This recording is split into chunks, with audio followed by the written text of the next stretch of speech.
Good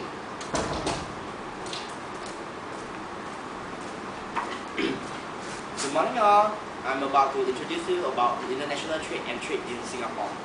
Starting off with definitions, then narrating a bit about the reasons for trade.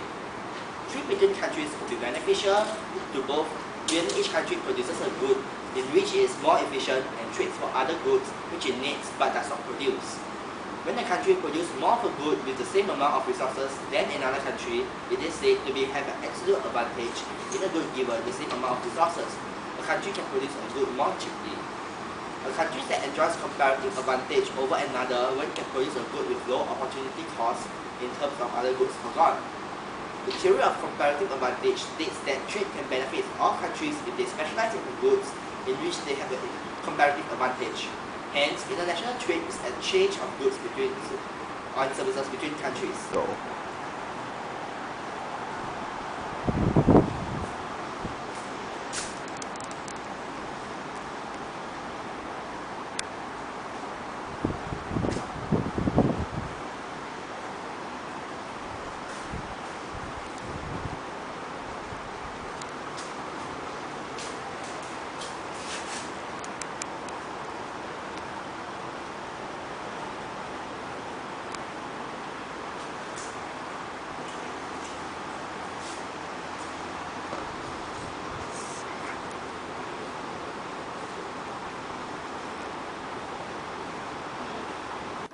The origins of trade starts with the Raffles founding of Singapore, where he made Singapore a zero-tariff port and publicized its founding. When Singapore became a crown colony, he specialized in entry-port trade and became an import-export hub. By semi-independence, Singapore adopted a model where Singapore will import raw materials, manufacture them, and export manufactured items. By independence, Singapore set up the Ministry of Trade and Industry, which aims to embrace globalization. Singapore currently has free trade agreements with ASEAN and 50 other countries and operates a special economic zone with China.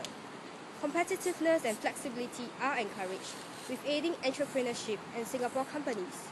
We rely on manufacturing and services as the domestic twin engines of growth to create conditions favorable for trade. Teacher, I have another question.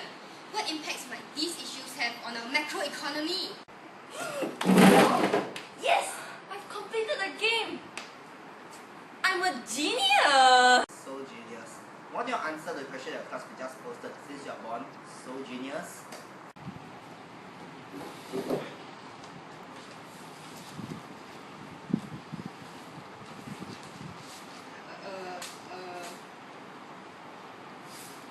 Globalization describes the increased mobility of goods, services, labor, technology and finance and capital throughout the world.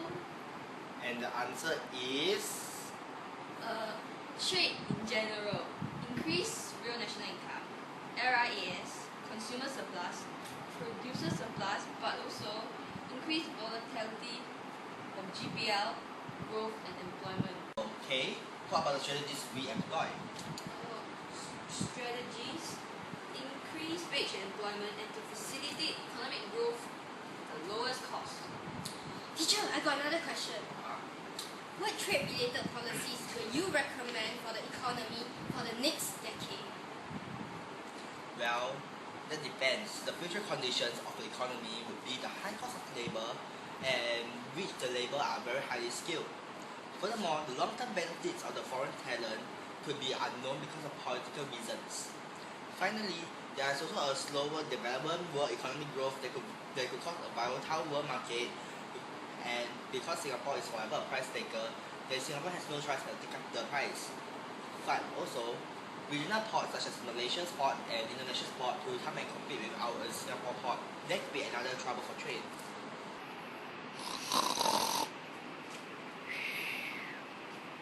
To analyze the policies, we have our sleeping expert to share with us.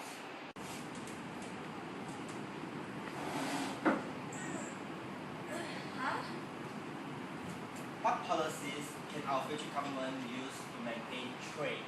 FP makes Singapore a zero-tariff port again. Monetary policy? None. ERP might have to stop appreciating the currency as a large nation.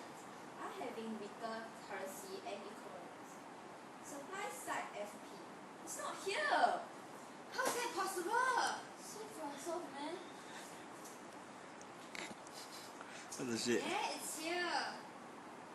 Innovation so as to gain comparative advantage over other industrialized